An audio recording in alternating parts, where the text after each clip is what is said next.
Good morning വരെയും praise എൻ്റെ പേര് മഞ്ജു. ദൈവത്തിനകത്ത് മഹത്വം ഉണ്ടാകട്ടെ. ദൈവത്തിൻ്റെ കൃപ അതെപ്പോഴും നമ്മളുടെ കൂടെയുണ്ട് അല്ലേ. അത് ദൈവത്തിൻ്റെ കൃപ നമ്മളുടെ കൂടെ വരുന്ന അതും ദൈവത്തിൻ്റെ കൃപ തന്നെയാണ്. അപ്പോൾ ദൈവം പറഞ്ഞ ഇങ്ങനെ, ദൈവം യേശു ക്രിസ്തു നിഗളികൾക്കെതിരാണ്, പക്ഷേ ഹമ്പിളായിട്ടുള്ളവർക്ക് തന്നെത്താനെ താഴ്ത്തുന്ന വ്യക്തികൾക്ക് കൂടെ നിൽക്കുന്നവനാണ് ദൈവം തമ്പുരാൻ അല്ലേ. അപ്പോൾ നമ്മളെ തന്നെ താഴ്ത്തിക്കൊണ്ട് യേശുവിൻ്റെ കയ്യിലേക്ക് നമ്മുടെ ജീവനെ കൊടുക്കുന്ന വ്യക്തികളായിരിക്കാം, നമ്മുടെ ജീവിതത്തെ കൊടുക്കുന്ന വ്യക്തികളായിരിക്കാം അല്ലെ. അതല്ല എങ്കിൽ നമ്മൾ ദൈവത്തിന്റെ പ്രീതിക്ക് പാത്രമായി തീരുന്ന വ്യക്തികളായിരിക്കത്തില്ല അല്ലെ.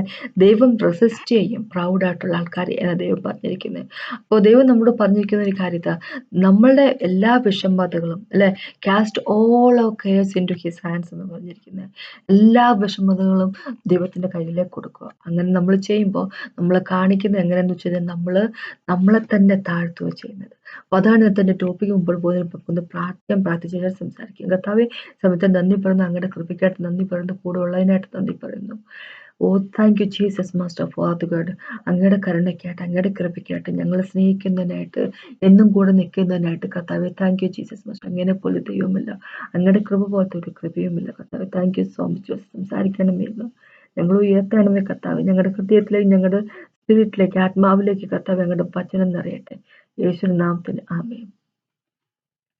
നമുക്കിന്ന് ഒന്നാമത്തെ പത്രോസിലേക്ക് പോകും. 5-ാമത്തെ ചാപ്റ്ററിന്റെ 5 തൊട്ട് 7 വാക്കുകൾ വളരെ ഫേമസ് ആയിട്ടുള്ള വാക്കുകളാണ്, എല്ലാവർക്കും അറിയാവുന്ന വാക്കുകളാണ്. ഒന്നാമത്തെ പത്രോസിന് 5-ന്റെ 5 തൊട്ട് 7 വരെയുള്ള വാക്കുകൾ ഇങ്ങനെ പറഞ്ഞിരിക്കുന്നത്: അവണ്ണം ഇളയവരെ മൂപ്പന്മാർക്ക് കീഴടങ്ങുവിൻ, എല്ലാവരും തമ്മിൽ തമ്മിൽ കീഴടങ്ങി താഴ്മ ധരിച്ചുകൊള്ളുവിൻ. ദൈവം നിഗളികളോട് എതിർത്ത് നിൽക്കുന്നു, താഴ്മയുള്ളവർക്ക് കൃപ നൽകുന്നു. അതുകൊണ്ട് അവൻ തക്ക സമയത്ത് നിങ്ങൾ ഉയർത്തുവാൻ ദൈവത്തിന്റെ ബലമുള്ള കൈക്കീഴിൽ താഴ്ന്നിരിപ്പിൻ.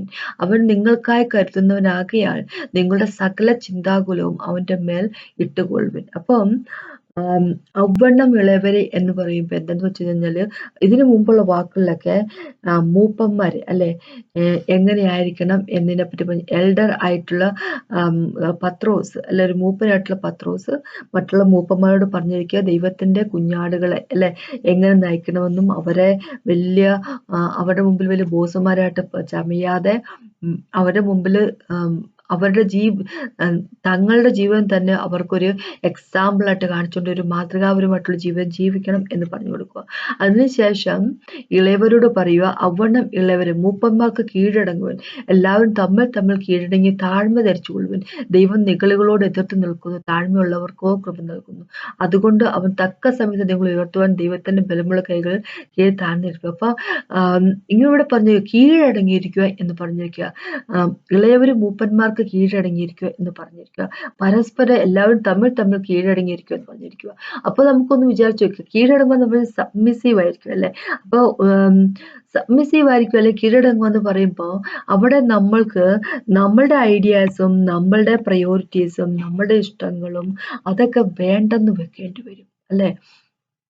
മറ്റൊരാളുടെ ഐഡിയയും മറ്റൊരാളുടെ എത്രമാത്രം മോശപ്പെട്ടാന്ന് പറഞ്ഞാലും അല്ലെ, നമ്മുടെ ബോസുമാരൊക്കെ അല്ലെങ്കിൽ നമ്മുടെ ചർച്ചിലെ പാസ്റ്റർമാരൊക്കെ നമ്മുടെ ഇഷ്ടത്തിന് പ്രകാരം അവർ കാര്യങ്ങൾ ചെയ്യണമെന്ന് നിർബന്ധമില്ല അല്ലെ. അപ്പൊ അങ്ങനെയാണെങ്കിൽ പോലും നല്ലവർക്ക് കീഴടപ്പ് ആയിരിക്കാൻ നല്ല ദൈവം പറഞ്ഞിരിക്കുന്നത്. എന്താ പറയുന്നത്, അവര് നല്ലതാണെങ്കിലും ചീത്തയാണെങ്കിലും കീഴടങ്ങിയിരിക്കും എന്നാണ് ദൈവം പറഞ്ഞിരിക്കുന്നത്. അപ്പൊ അത് എന്തുകൊണ്ടാന്ന് വെച്ച് കഴിഞ്ഞാല് എന്താ പറയുക, ദൈവം യേശു ക്രിസ്തു അങ്ങനെയാണ് അല്ലെ, അങ്ങനെ ആയിരുന്നല്ലോ, കീഴടങ്ങിയവനാണ്. അപ്പൊ യേശുവാണ് നമ്മളുടെ മോഡൽ അല്ലെ. അപ്പൊ ആ കീഴടങ്ങുമ്പോ നമ്മളുടേതായിട്ടുള്ള ഐഡിയാസ് ഒക്കെ വേണ്ടെന്ന് വെക്കുമ്പോൾ നമ്മൾ എന്താ കാണിക്കുന്നു വെച്ച് കഴിഞ്ഞാല്, നമ്മളെ തന്നെ ഹമ്പിൾ ആക്കുക, എന്താ പറയുക, താഴ്ന്നിരിക്കുക ചെയ്യുന്നത്. അപ്പൊ ദൈവത്തിന്റെ കിങ്ഡം എന്ന് പറഞ്ഞാൽ അങ്ങനെയാണ്, താഴ്മയുടെ കിങ്ഡമാണ് അല്ലെ. ഈ താഴ്മയില്ലാത്ത പ്രവൃത്തികൾ ആ ദൈവത്തിന് ഒട്ടും തന്നെ താല്പര്യം ഉള്ള കാര്യമല്ല. ദൈവം സമ്മതിക്കത്തില്ല, താഴ്മയില്ലാത്ത ഒരു കാര്യത്തെ പറ്റി ദൈവം സമ്മതിക്കത്തില്ല. അപ്പൊ ഇവിടെ ദൈവം ഇങ്ങനെ പറഞ്ഞിരിക്കുന്നത്, 6-ാമത്തെ വാക്കോട് പറയുക, അതുകൊണ്ട് ഞാൻ തക്ക സമയത്ത് നിങ്ങളെ ഉയർത്തുവാൻ അതുകൊണ്ട് അവൻ തക്ക സമയത്ത് നിങ്ങളെ ഉയർത്തുവാൻ ദൈവത്തിന്റെ ബലമുള്ള കൈക്കീഴിൽ താണിരിക്കുക. അപ്പൊ ദൈവത്തിന്റെ ബലമുള്ള കൈക്കീഴിൽ താണിരിക്കുക എന്ന് നമ്മളോട് പറഞ്ഞിരിക്കുക. അപ്പൊ ദൈവത്തിന്റെ ബലമുള്ള കൈക്കീഴിൽ താണിരിക്കുക എന്ന് പറയുമ്പോൾ ഇവിടെ ആദ്യം തന്നെ നമ്മളോട് പറഞ്ഞു പരസ്പരം കീഴടങ്ങിയിരിക്കുവാൻ, അല്ലെങ്കിൽ മൂപ്പന്മാർ കീഴടങ്ങിയിരിക്കുവാൻ എന്ന് പറഞ്ഞിരിക്കും. അപ്പൊ ഏതൊരു മൂപ്പനാണെന്ന് പറഞ്ഞാലും ഏതൊരു അതോറിറ്റിയിലുള്ള ആളെന്ന് പറഞ്ഞാലും അതെല്ലാം ദൈവത്തിൽ നിന്നും വരുന്നതാണ്, അല്ലെ? അപ്പൊ എത്ര മോശപ്പെട്ടവനാണെങ്കിലും ദൈവത്തിൽ നിന്ന് വരുന്നതാണ്. അപ്പൊ എന്ന് പറയുമ്പോൾ നമുക്ക് ഡൗട്ട് തോന്നും, ഈ നമ്മുടെ ഇന്ത്യയിലൊക്കെ BJP ഭരണത്തിലൊക്കെ വരുന്നതൊക്കെ ദൈവത്തിൽ നിന്ന് വരുന്ന കാര്യങ്ങളാണ്. അപ്പൊ ഒരു കാര്യം നമ്മൾ മനസ്സിലാക്കുക, നമ്മളോട് പെർസിക്യൂഷൻ നമുക്ക് എപ്പോഴും ഉണ്ടാവും. അത് ദൈവം എപ്പോഴും പറഞ്ഞിരിക്കുന്ന കാര്യമാണ്. പിന്നെ എന്താ പ്രശ്നം എന്ന് വെച്ച് കഴിഞ്ഞാല് നമ്മളോട് ഈ ലോകത്തിന്റെ ലൈറ്റ് ആകാനാ ദൈവം പറഞ്ഞിരിക്കുന്നത്. ലൈറ്റും സോൾട്ടും ആകാനാണ് നമ്മളോട് പറഞ്ഞിരിക്കുന്നത്, ചർച്ചിനോട് പറഞ്ഞിരിക്കുന്നത്, ദൈവത്തിന്റെ മക്കളോട് പറഞ്ഞിരിക്കുന്നത്. നമ്മളെല്ലാരും കൂടി വരുന്നതാണല്ലോ ചർച്ച എന്ന് പറയുന്നത്. അപ്പൊ നമ്മള് ഈ ലോകത്തിന്റെ വെളിച്ചമായിട്ട്, ലോകത്തിന്റെ ഉപ്പായിട്ട് നമ്മൾ പ്രവർത്തിച്ചാൽ മാത്രമേ ഉള്ളൂ ഒരു സൊസൈറ്റിയിലേക്ക്, ഒരു നാട്ടിലേക്ക് ദൈവത്തിന്റെ ലൈറ്റ് വരത്തുള്ളൂ. ദൈവത്തിന്റെ ലൈറ്റ് വരുമ്പോൾ അവിടെ എതിർപ്പുകളൊക്കെ ഉണ്ട്, അത് വാസ്തവമാണ്. പക്ഷെ എന്നാലും ജീവിതങ്ങൾ മറിയണമെങ്കിൽ, ജീവിതങ്ങൾ നല്ലതാകണമെങ്കിൽ, ആൾക്കാരുടെ സ്വഭാവം മാറണമെങ്കിൽ, ആൾക്കാരുടെ തോന്നിവാസ രീതിയിലുള്ള ജീവിതവും കുറ്റകൃത്യങ്ങളും ഒക്കെ മാറണമെങ്കിൽ അത് യേശുക്രിസ്തുവിന്റെ ഗോസ്പലല്ല, വേറെ ഒന്നിനും സാധിക്കത്തില്ല, അല്ലെ? അപ്പൊ നമ്മൾ ദൈവത്തിന്റെ ലൈറ്റ് ആയിട്ട് ലോകത്തിൽ ഗോസ്പൽ എന്ന സത്യത്തെ നമ്മൾ സ്പ്രെഡ് ചെയ്യുമ്പോൾ മാത്രമേ സൊസൈറ്റിക്ക് വ്യത്യാസം വരുന്നുള്ളൂ. പക്ഷെ സൊസൈറ്റിക്ക് വ്യത്യാസം വരത്തക്ക രീതിയിൽ നമ്മള് ഹോളിസ്പിരിറ്റ് ഗോഡിന്റെ കയ്യിലേക്ക് നമ്മളെ കൊടുക്കാതെ, അല്ലെ, നമ്മള് ദൈവത്തിന് വർക്ക് ചെയ്യാൻ വേണ്ടി താല്പര്യമില്ലാതെ നിൽക്കുമ്പോ ദൈവത്തിന് വേറെ ഒരു ഇതില്ല, എന്താ പറയണ, വേറൊന്നും ദൈവം മർത്ത് ചെയ്യാൻ പോകുന്നില്ല, അല്ലെ? ഒരു സൊസൈറ്റി നല്ലതായി കഴിയുമ്പോൾ ആ സൊസൈറ്റിയിലുള്ളവർ തിരഞ്ഞെടുക്കുന്ന ലീഡർമാരും, അല്ലെ, പൊളിറ്റീഷ്യൻസ്മാരും അതൊക്കെ അവര് നല്ലവരെ തെരഞ്ഞെടുക്കാനും നല്ല ഐഡിയ ഉള്ളവരെ തെരഞ്ഞെടുക്കാനും ശ്രമിക്കും, അല്ലെ? ചർച്ചില് നന്നായിട്ട് ഒരുമനപ്പെട്ടുകൊണ്ട് പ്രാർത്ഥിക്കുന്ന സ്പിരിച്വലി ആയിട്ടുള്ളവര്, നല്ല സ്പിരിറ്റ് ഫിൽഡ് ആയിട്ടുള്ള ചർച്ചാണെങ്കിൽ, ഹോളിസ്പിരിറ്റ് ഗോഡിന്റെ വചനം കേട്ടുകൊണ്ട് മാത്രം ഹോളിസ്പിരിറ്റ് ഗോഡിന്റെ ഇഷ്ടത്തിന് പ്രകാരം മാത്രം നടക്കുന്ന ഒരു ചർച്ചാണെങ്കിൽ, അല്ലെ, അങ്ങനെയാണെങ്കിൽ നമ്മൾ ആ ചർച്ചിൽ നടക്കുന്ന കാര്യങ്ങളും ഒക്കെ വളരെ തീക്ഷ്ണത ഉള്ള കാര്യങ്ങളായിരിക്കും, അല്ലെ? അപ്പോ ദൈവം ഇങ്ങനെ പറഞ്ഞിരിക്കും, നമ്മൾ എങ്ങനെയായിരിക്കുന്നു, അല്ലെ? എത്രമാത്രം പാസ്റ്റർമാർക്ക് പ്രശ്നം ഉണ്ടാക്കുന്ന കോൺഗ്രിഗേഷൻ ആൾക്കാരുണ്ട്, മെമ്പേഴ്സ് ഉണ്ട്, അല്ലെ? എത്രമാത്രം പാസ്റ്റർമാര് കോൺഗ്രിഗേഷൻ മെമ്പേഴ്സിനും പ്രശ്നം ഉണ്ടാക്കുന്നവരുണ്ട്. അവിടെയൊക്കെ കാരണം എന്താന്ന് വെച്ച് കഴിഞ്ഞാൽ, അങ്ങനെയൊക്കെ ഉണ്ടാവാനുള്ള കാരണം എന്താന്ന് വെച്ചാല് അവര് ദൈവത്തിന്റെ കൈകളിൽ അവരെ തന്നെ താഴ്ത്തി വെക്കുന്നില്ല, അല്ലെ? തങ്ങളാണ് വലിയവര് എന്ന് വെച്ചോണ്ടിരിക്കും. അപ്പൊ ഈ സൊസൈറ്റിയില് വലിയൊരു റിവൈവൽ വന്നെങ്കിൽ മാത്രമേ ഉള്ളൂ ദൈവത്തിന്റെ ആ വെളിച്ചം ഉണ്ടാകത്തുള്ളൂ. അങ്ങനെയാണെങ്കിൽ ആൾക്കാർ ചേഞ്ച് ചെയ്യുമ്പോൾ എന്ത് പറ്റുമെന്ന് വെച്ച് കഴിഞ്ഞാല് താനെ എന്താ പറയാ, അവർ അങ്ങനെയുള്ള ആൾക്കാരെ, നല്ല ആൾക്കാരെ തെരഞ്ഞെടുക്കത്തുള്ളൂ, അല്ലെ?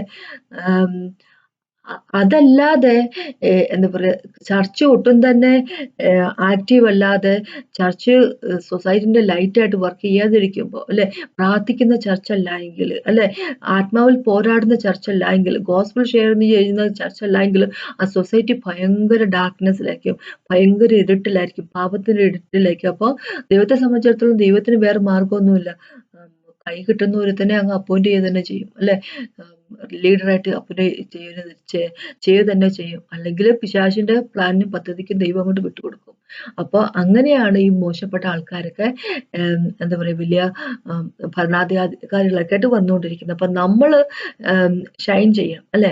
അപ്പൊ ഇനി ഇവിടെ പറഞ്ഞിരിക്കുക, 6ാമത്തെ വാക്ക് പറയുക, അതുകൊണ്ട് അവൻ തക്ക സമയത്ത് നിങ്ങൾ ഉയർത്തുവാൻ ദൈവത്തിന്റെ ബലമുള്ള കൈക്കൽ താണിരിക്കുക. അപ്പൊ ദൈവത്തിന്റെ ബലമുള്ള കൈക്കൽ താണിരിക്കുക എന്ന് പറയുന്നത് ഇവിടെ 2 കാര്യത്തെ പറ്റിയാണ് പറഞ്ഞിരിക്കുന്നത്. ആദ്യത്തെ കാര്യം നമ്മളിപ്പോ വായിച്ചതേ ഉള്ളൂ. എന്താന്ന് വെച്ച് കഴിഞ്ഞാൽ മൂപ്പന്മാർക്ക് സബ്മിസീവ് ആയിട്ടിരിക്കുക, കീഴ്പ്പെട്ടിരിക്കുക എന്നുള്ളത്, അല്ലെ? അല്ലെങ്കിൽ മറ്റുള്ളവർക്ക് കീഴ്പ്പെട്ടിരിക്കുക എന്നുള്ളത് കാര്യം, അത് ഒരു കാര്യം. 2ാമത്തെ കാര്യം പറഞ്ഞിരിക്കുന്നത് 7ാമത്തെ വാക്കിലാണ്. ഇങ്ങനെ പറഞ്ഞിരിക്കുന്നത്, അവൻ നിങ്ങൾക്കായി കരുതുന്നവനാകിയാൽ നിങ്ങളുടെ സകല ചിന്താകുലവും അവന്റെ മേൽ ഇട്ടുകൊള്ളുവിൻ. അപ്പോ ഇവിടെ ദൈവം ഒരു കാര്യം പറയുക, ഇത്രയും നേരം ഹമ്പിൾ ആകുക എന്നുള്ളതിനെ പറ്റി വാക്ക് പറഞ്ഞിട്ട് ഉടനെ ദൈവം വേറൊരു വാക്ക് പറയുക. എന്താന്ന് വെച്ചാൽ ഇതുമായിട്ട് ഒരു ബന്ധമില്ലാത്തൊരു വാക്ക് പറയും. എന്താന്ന് വെച്ച് കഴിഞ്ഞാല് അവൻ നിങ്ങൾക്കായി കരുതുന്നവനായിരിക്കുന്നതുകൊണ്ട് നിങ്ങളുടെ സകല ചിന്താഗതികളും അവന്റെ മേൽ ഇട്ടുകൊള്ളുവിൻ എന്ന് പറഞ്ഞിരിക്കുക. അപ്പൊ ഒരു കാര്യം മനസ്സിലാക്കി ഇവിടെ, ഒരു ബന്ധവുമില്ലാത്ത ഒരു സെന്റൻസ് യേശുക്രിസ്തു ഒരിക്കൽ പോലും സ്റ്റാർട്ട് ചെയ്യത്തില്ല, അല്ലെ?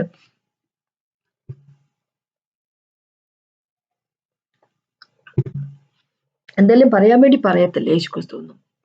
ഇപ്പൊ ഒരു കാര്യം മനസ്സിലാക്കി ഇവിടെ, അവന്റെ കൈകളിലേക്ക് നമ്മളുടെ ചിന്താകുലതയും അവന്റെ കയ്യിലേക്ക് ഇട്ടുകൊടുക്കുക, അല്ല അവന്റെ മേൽ ഇട്ടുകൊടുക്കുക എന്ന് പറയുമ്പോൾ നമ്മളവിടെ കാണിക്കുന്ന എന്താന്ന് വെച്ച് കഴിഞ്ഞാല്, ദൈവം അങ്ങനെ എനിക്ക് വിശ്വാസമാണ്, എനിക്ക് പ്രശ്നങ്ങളൊക്കെ ഉണ്ട്, പക്ഷേ അല്ലെങ്കിൽ എൻ്റെ ജീവിതത്തെ, പ്രശ്നങ്ങളില്ലെങ്കിൽ പോലും എൻ്റെ ജീവിതത്തെ അങ്ങയുടെ കയ്യിലേക്ക് ഞാൻ തരികയാണ്, അല്ലെ എന്ന് പറയുമ്പം അങ്ങനെ യേശുക്രിസ്തു പറയുന്നത് കേട്ടുണ്ട്, ദൈവത്തിന്റെ വചനം കേട്ടുകൊണ്ട് നമ്മൾ ജീവിക്കുമ്പോൾ, യേശുക്രിസ്തു പറയുന്നത് കേട്ടുകൊണ്ട് നമ്മൾ ജീവിക്കുക, നമ്മൾ എന്താ ചെയ്യുന്നത് വെച്ച് കഴിഞ്ഞാൽ നമ്മളെ തന്നെ കീഴടക്കി വെക്കുക, ദൈവത്തിന്റെ കാലിൻ കീഴിൽ നമ്മളെ തന്നെ കീഴടക്കി വയ്ക്കുക ചെയ്യുന്നത്. അപ്പൊ അങ്ങനെ കീഴടക്കി വെക്കുക നമ്മൾ എന്താ ചെയ്യുന്നത് വെച്ചാൽ നമ്മളെ തന്നെ ഹമ്പിൾ ചെയ്യുക, നമ്മളെ തന്നെ താഴ്ത്തുക ചെയ്യുന്നത്, അല്ലെ? നമ്മളെ തന്നെ താഴ്ത്താത്ത വ്യക്തികൾക്ക്, അതായത് അരഗന്റ് ആയിട്ട് പ്രൈഡ് ഉള്ളവര്, അല്ലെ, അഹങ്കാരമുള്ള വ്യക്തികൾ, നമ്മൾ ചിലപ്പോൾ നമുക്ക് അങ്ങനെ പോലും നമുക്ക് മനസ്സിലാവണമെന്നില്ല, നമ്മൾക്ക് അഹങ്കാരം ഉണ്ടെന്ന് പോലും നമുക്ക് മനസ്സിലാവണമെന്നില്ല. നമ്മൾ പുറമേന്ന് നോക്കുമ്പോൾ, അല്ലെ, നമ്മൾ തന്നെ ചിന്തിക്കുമ്പോൾ ഒരുപക്ഷെ നമുക്ക് തോന്നുമ്പോൾ അഹങ്കാരം ഉണ്ടെന്ന് നമുക്ക് പോലും തോന്നത്തില്ല. പക്ഷേ നമ്മൾ നമ്മുടെ ജീവിതത്തെ യേശുവിന്റെ കയ്യിലേക്ക് കൊടുക്കാൻ നമ്മൾ താല്പര്യപ്പെടാതിരിക്കുമ്പോൾ അത് കാണിക്കുന്നത്, ദൈവമേ അങ്ങനെ എനിക്ക് വിശ്വാസമൊന്നുമില്ല, എനിക്കറിയാം എന്റെ ജീവിതം എന്താണ് ചെയ്യേണ്ടത്, എനിക്കറിയാം എന്റെ പ്രശ്നങ്ങളെ എന്താ പറയുക പരിഹരിക്കാൻ, അല്ലെങ്കിൽ പിന്നെ പറയുന്നത് എന്താന്ന് വെച്ചാല് എനിക്ക് അങ്ങനെ വിശ്വാസമില്ല. അത് കാണിക്കുന്നത് നമ്മളുടെ ദൈവത്തിന് വിശ്വാസമില്ലെന്ന് നമ്മൾ അങ്ങനെ ഇൻഡയറക്റ്റ് ആയിട്ട് പറയുമ്പോൾ നമ്മൾ കാണിക്കുന്നത് നമ്മളുടെ ആ ഒരു അഹങ്കാരപൂർണമായിട്ടൊരു മനസ്സിന്, ദൈവമേ അങ്ങനെ എനിക്ക് വിശ്വാസമില്ലെന്ന് പറയുമ്പോൾ അങ്ങനെക്കാളും വലിയവനാണ് ഞാൻ എന്നുള്ള വിചാരം, അല്ലെ? നമ്മൾ പോലും അറിയാതെ നമ്മൾ വിചാരിക്കുന്നത് അങ്ങനെയാ. അപ്പൊ അതാ ദൈവം പറയുന്നത്, നിങ്ങൾക്ക് കരുതുന്നവനാണ്, അതുകൊണ്ട് തന്നെ നിങ്ങളുടെ സകല ചിന്താഗതികൾ അവന്റെ കയ്യിലേക്ക് ഇട്ട് കൊടുക്കുക എന്ന് പറയുക, നമ്മളെ തന്നെ താഴ്ത്തുക എന്ന് പറഞ്ഞിരിക്കുക. അവന്റെ വഴികൾ നമ്മളെ വഴികളെക്കാളും എത്രയോ വലുതാണ്, അവന്റെ ചിന്താഗതികൾ നമ്മൾക്ക് നേരെയുള്ള ചിന്താഗതികൾ. യിരെമ്യാവിന്റെ 29 പറഞ്ഞിരിക്കുന്നത് ഇങ്ങനെയാ, അവന്റെ ചിന്താഗതികൾ നമുക്ക് നേരെയുള്ള ചിന്താഗതികൾ, അത് നമ്മൾക്ക് നാശത്തിനായിട്ടുള്ളതല്ല, ശരിക്കും പറഞ്ഞ സമാധാനത്തിനായിട്ടുള്ള ചിന്താഗതികളെ. 29:11 ഇങ്ങനെ പറഞ്ഞേക്കുന്നത്, നിങ്ങൾ പ്രത്യാശിക്കുന്ന ശുഭഭാവി വരുവാൻ തക്കവണ്ണം ഞാൻ നിങ്ങളെക്കുറിച്ച് നിരൂപിക്കുന്ന നിരൂപണങ്ങൾ ഇന്നവ എന്ന് ഞാൻ അറിയുന്നു, അവ തിന്മയ്ക്കല്ല നന്മയ്ക്കുള്ളതത്രയ്ക്കുള്ള നിരൂപണങ്ങൾ എന്നു യഹോവയുടെ അരുളപ്പാട്. യഹോവയുടെ നിരൂപണങ്ങൾ, നമ്മളെ പറ്റിയുള്ള നിരൂപണങ്ങൾ, ചിന്തകൾ, അതിൽ നമുക്ക് ഫ്യൂച്ചർ തരുന്ന നന്മയ്ക്കായിട്ടുള്ളതാ, മോശമായിട്ടുള്ള തിന്മയ്ക്കായിട്ടുള്ളതല്ല. അത് പീസ്, സമാധാനം നമുക്ക് കൊണ്ടുവരുന്നതാണ്. ഐസേന്റെ യെശയ്യാവിന്റെ 55 അത് തന്നെയാ പറഞ്ഞിരിക്കുന്നത്, അല്ലെ? സ്വർഗം എത്ര ഉയരത്തിലായിരിക്കും ഭൂമി, അതുപോലെയാണ് ദൈവത്തിന്റെ ചിന്തകൾ നമ്മളെ പറ്റും, ദൈവത്തിന്റെ പ്ലാന് നമുക്കൊരു ഫ്യൂച്ചർ തരുന്ന, നമുക്കൊരു ഹോപ്പ് തരുന്ന തരത്തിലുള്ള പ്ലാനുകളാണ്, അല്ലെ? പിന്നെ ഇങ്ങനെ 125 സങ്കീർത്തനത്തിൽ ഇങ്ങനെ പറഞ്ഞിരിക്കുന്നത്, ദൈവത്തെ ട്രസ്റ്റ് ചെയ്യുന്ന വ്യക്തികൾ മൗണ്ട് സയോൺ പോലെ ഇത് കുലുങ്ങത്തില്ല, മാറിപ്പോകത്തുമില്ല, അല്ലെ? ജെറുസലേമിനെ എന്താ പറയുക, ജെറുസലേം മലകളാൽ ചുറ്റപ്പെട്ടിരിക്കുന്ന പോലെയാണ് ദൈവം തന്നെ വിശ്വസിക്കുന്നവരെ, തന്നെ ട്രസ്റ്റ് ചെയ്യുന്നവരെ ദൈവം കാത്തുകൊള്ളുകയോ ചെയ്യുന്നത്, അല്ലെ? അപ്പൊ ദൈവം എന്താ പറയാ, തന്റെ കയ്യിലാക്കി വെച്ചിരിക്കും അവരെ ചെയ്തിരിക്കുന്നത്. അപ്പൊ അങ്ങനെയാകുമ്പോ നമ്മൾ ദൈവത്തെ വിശ്വസിക്കുമ്പോ, അല്ലെ, അത് കാണിക്കുക, ദൈവമേ എനിക്കൊരു സേവിയറിന്റെ ആവശ്യമുണ്ട്, അല്ലെ? ഞാൻ വിചാരിക്കുന്ന രീതിയിലൊക്കെ ഞാൻ പോയതാ, പക്ഷെ അതൊന്നും ശരിയായിട്ടില്ല, അല്ല അതെല്ലാം മോശപ്പെട്ടതായിരുന്നു, ദൈവം എനിക്ക് ഈ വിഷയത്തിൽ എനിക്ക് അങ്ങയുടെ ആവശ്യമുണ്ട്, എന്റെ ജീവിതത്തിൽ എല്ലാ വിഷയത്തിലും എനിക്ക് അങ്ങയുടെ ആവശ്യമുണ്ട്, അങ്ങയില്ലാതെ എനിക്ക് ജീവിക്കാൻ പറ്റത്തില്ല. അപ്പൊ നമ്മളെ തന്നെ താഴ്ത്തുക ചെയ്യുന്നത്, നമ്മളെ തന്നെ താഴ്ത്തിക്കൊണ്ട് ദൈവത്തിന്റെ കയ്യിലേക്ക് നമ്മളെ സബ്മിറ്റ് ചെയ്യുക ചെയ്യുന്നത്, അല്ലെ? അപ്പൊ അങ്ങനെയാകുമ്പോ നമ്മളുടെ എല്ലാ ചിന്താഗതിയും, നമ്മുടെ എല്ലാ കെയേഴ്സും, അല്ലെങ്കിലല്ലേ പറഞ്ഞിരിക്കുന്നത്, എന്താ സകല ചിന്താകുലങ്ങളും അവന്റെ മേലിടുവാൻ പറയുമ്പോൾ നമ്മളെ തന്നെ സബ്മിറ്റ് ചെയ്യുക, സമർപ്പിക്കുകയോ ചെയ്യുന്നിരിക്കുന്നത്, അല്ലെ? ദൈവത്തിന്റെ കയ്യിലേക്ക് സമർപ്പിക്കുക ചെയ്യുന്നത്. യേശുക്രിസ്തു അങ്ങനെയായിരുന്നല്ലേ, അല്ലെ? നമുക്കറിയാം, എബ്രായന്റെ 5 പോകുമ്പോ ഇങ്ങനെയല്ലേ പറഞ്ഞിരിക്കുന്നത്, 7ാമത്തെ ഭാഗം ഇങ്ങനെ പറഞ്ഞിരിക്കുന്നത്, അല്ലെ?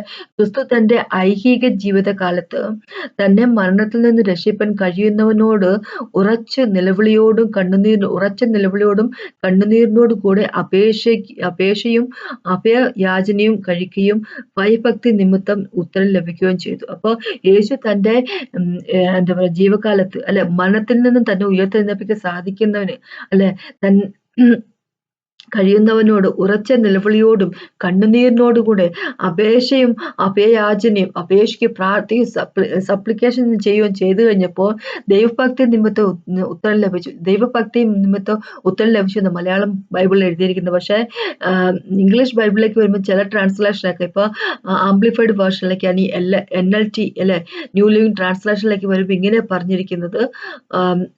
ഒരു കാര്യം പറ്റേ കിങ് ജെയിംസിലും ന്യൂ കിങ് ജെയിംസിലും ഇങ്ങനെ ഭയഭക്തി എന്ന് പറഞ്ഞിരിക്കുന്നത് ഗോഡ്ലി ഫിയർ തന്നെയാണ് പറഞ്ഞിരിക്കുന്നത്. പക്ഷേ NLTയിലേക്ക് ന്യൂ ലിവിംഗ് ട്രാൻസ്ലേഷൻ അല്ലെങ്കിൽ ആംപ്ലിഫൈഡ് വേർഷനിലേക്ക് പറഞ്ഞിരിക്കുന്നത് ഇങ്ങനെ പറഞ്ഞിരിക്കുന്നത് റെവറന്റ് സബ്മിഷൻ കൊണ്ട്, ആ ഒരു എന്താ പറയുക ബഹുമാനത്തോടുള്ള സബ്മിഷൻ കൊണ്ട് തന്നെ ദൈവത്തിന്റെ കയ്യിലേക്ക് സബ്മിറ്റ് ചെയ്യുക, തന്നെ താഴ്ത്താൻ ദൈവത്തിന്റെ കയ്യിൽ താഴ്ത്താൻ തയ്യാറായതുകൊണ്ട് യേശുക്രിസ്തു കരഞ്ഞും സപ്ലിക്കേഷനോടുകൂടി പ്രാർത്ഥിച്ചപ്പോൾ അത് കേൾക്കാൻ ദൈവം തയ്യാറായിരുന്നു. അങ്ങനെയാണ് യേശുവിനെ മരണത്തിൽ നിന്ന് ഉയർത്തെഴുന്നേൽപ്പിച്ചത് എന്നാണ് ദൈവം പറഞ്ഞിരിക്കുന്നത്. എന്ന് വെച്ച് കഴിഞ്ഞാല് ട്രിനിറ്റിയിലെ രണ്ടാമത്തെ ആള് അല്ലെ ദൈവത്തിന്റെ കയ്യിലേക്ക് തന്നെ കൊടുക്കാൻ തയ്യാറായിരുന്നു, സബ്മിറ്റ് ചെയ്യാൻ തയ്യാറായിരുന്നു. യേശു മരിക്കുന്ന സമയത്ത് ക്രോസ് ഓഫ് കാൽവറിയിൽ വെച്ചിട്ടും അല്ലെ ഇങ്ങനെ ലൂക്കോസ് 23 ഇങ്ങനെ പറഞ്ഞിരിക്കുന്നത് തന്റെ ജീവനെ ആത്മാവിനെ ദൈവത്തിന്റെ കയ്യിലേക്ക് സബ്മിറ്റ് ചെയ്ത് കൊടുത്തു എന്ന് പറഞ്ഞിരിക്കുന്നത് അല്ലെ.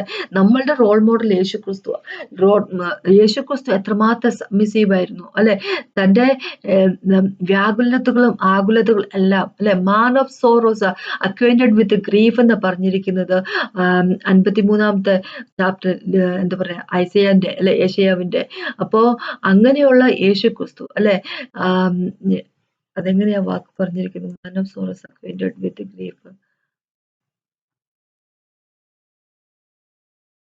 മൂന്നാമത്തെ 53:3 ഇങ്ങനെ പറഞ്ഞിരിക്കുന്നത് അവൻ മനുഷ്യരാൽ നിന്ദിക്കപ്പെട്ടും ത്യജിക്കപ്പെട്ടും വ്യസനപാത്രമായും രോഗം ശീലിച്ചവനുമായും ഇരുന്നു. അവനെ കാണുവാൻ മുഖം മറച്ചു കളഞ്ഞവർക്ക് അവൻ നിന്ദിതനായിരുന്നു. നാം അവനെ ആദരിച്ചതുമില്ല. വ്യസനപാത്രമായും രോഗം ശീലിച്ചവനുമായിരുന്നു. അപ്പൊ man of sorrows acquainted with grief എന്ന് പറഞ്ഞിരിക്കുന്നു മലയാളത്തില്. അപ്പോ എന്താ പറയണേ യേശുക്രിസ്തു തന്റെ പെറ്റീഷൻ തന്റെ പ്രെയർ സപ്ലിക്കേഷനോടുകൂടി അല്ലെ കരച്ചിലോടുകൂടി പിതാവിന്റെ കയ്യിലേക്ക് തന്റെ ജീവനെ തന്റെ പ്രാണനെ തന്റെ ആത്മാവിനെ ഏൽപ്പിച്ചു കൊടുക്കുക ചെയ്തിരുന്നത് അല്ലെ. അപ്പോ യേശു തന്നെ താഴ്ത്തുക ചെയ്തിരിക്കുന്നത്. തന്നെ താഴ്ത്തിക്കൊണ്ട് ഒരു മനുഷ്യനായിട്ട് ഈ ലോകത്തിലേക്ക് വന്നുകൊണ്ട് ക്രോസ് ഓഫ് കാൽവറിയിൽ ആ തന്നെ താഴ്ത്തിക്കൊണ്ട് ഒരു മരണം അല്ലെ നേക്കഡായിട്ട് ഡ്രസ്സ് പോലും ഇല്ലാതെ വിശന്ന് വലഞ്ഞ് ശരീരം മൊത്തം ആരെന്ന് മനുഷ്യനാണോ എന്ന് പോലും തിരിച്ചറിയാത്ത രീതിയിൽ അത്രയധികം ക്രൂരതയിൽ കൂടെ കടന്നുപോയി തന്നെ താഴ്ത്തുക പിതാവിന്റെ കയ്യിലേക്ക്, പിതാവിനെ ട്രസ്റ്റ് ചെയ്തുകൊണ്ട് പിതാവിനെ വിശ്വസിച്ചുകൊണ്ട് തന്റെ ജീവനെ കയ്യിലേക്ക് കൊടുക്കുകയോ ചെയ്തിരിക്കുന്നത്.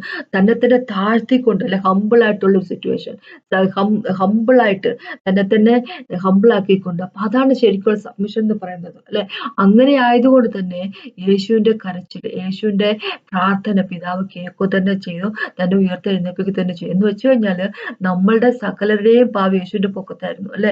പിതാവ് യേശുവിനെ ഉയർത്തെഴുന്നേറ്റില്ലെങ്കിൽ യേശു ഒരിക്കൽ പോലും എഴുന്നേക്കത്തില്ലായിരുന്നു അല്ലെ. കാരണം അത്രയധികം പാവമായിരുന്നു, അത്രയധികം മനുഷ്യവർഗത്തിന്റെ മൊത്തം പാവമായിരുന്നു എന്ന് വിചാരിച്ചു നോക്കിയാണോ യേശുവിന്റെ ചുമലിലുണ്ടായിരുന്നത്.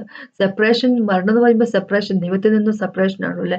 ആ ഒരു അവസ്ഥയിൽ കൂടെ ക്രിസ്തു കടന്നു പോയത്. പക്ഷെ ഒരു കാര്യമുണ്ട്, എന്താന്ന് വെച്ച് കഴിഞ്ഞാല് എത്രമാത്രം പാവം ഉണ്ടായിരുന്നു യേശു ക്രിസ്തുവിന്റെ ചുമലിലേക്ക് പോലും അതിനേക്കാളെല്ലാം ഭയങ്കര നീതിയായിരുന്നു യേശുവിൻ്റെത് അല്ലെ, ഭയങ്കര റൈച്ചസ്നെസ് ആയിരുന്നു യേശുവിൻ്റെത്. അപ്പൊ അതുകൊണ്ട് ഓട്ടോമാറ്റിക്കലി പിതാവിന് എന്താ പറയണേ അത്രമാത്രം പ്യൂരിറ്റി ഉണ്ടായിരുന്നു യേശു ക്രിസ്തുവിന്.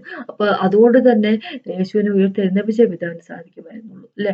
അപ്പോ എനിവേ ഞാൻ ഇവിടെ പറയാൻ വന്നത് എന്താന്ന് വെച്ച് കഴിഞ്ഞാല് നമ്മൾ ഓരോ പ്രാവശ്യം നമ്മളെ തന്നെ വിശ്വസിച്ചുകൊണ്ട് നമ്മുടെ പിതാവായ യേശു ക്രിസ്തുവിന്റെ കയ്യിലേക്ക് നമ്മുടെ പ്രശ്നങ്ങൾ, നമ്മുടെ പ്രോബ്ലങ്ങൾ നമ്മുടെ ജീവിതത്തിന് പ്രോബ്ലങ്ങൾ ഇല്ലെങ്കിൽ നമ്മുടെ ജീവിതത്തിനെ സമർപ്പിക്കാൻ വേണ്ടി നമ്മൾ തയ്യാറല്ല എങ്കിൽ നമ്മൾ കാണിക്കുന്ന എന്താന്ന് വെച്ച് കഴിഞ്ഞാല് നമ്മുടെ ഉള്ളിൽ അഹങ്കാരം ഉണ്ടെന്ന്. എന്ന് വെച്ച് കഴിഞ്ഞാല് അവൻ ചെയ്യുന്നതാണ് ഏറ്റവും ശരി, യേശുക്രിസ്തു ചെയ്യുന്നതാണ് ഏറ്റവും ശരി. യേശുവിന് മാത്രമേ കൃത്യമായിട്ടുള്ള കാര്യങ്ങൾ അറിയത്തുള്ളൂ.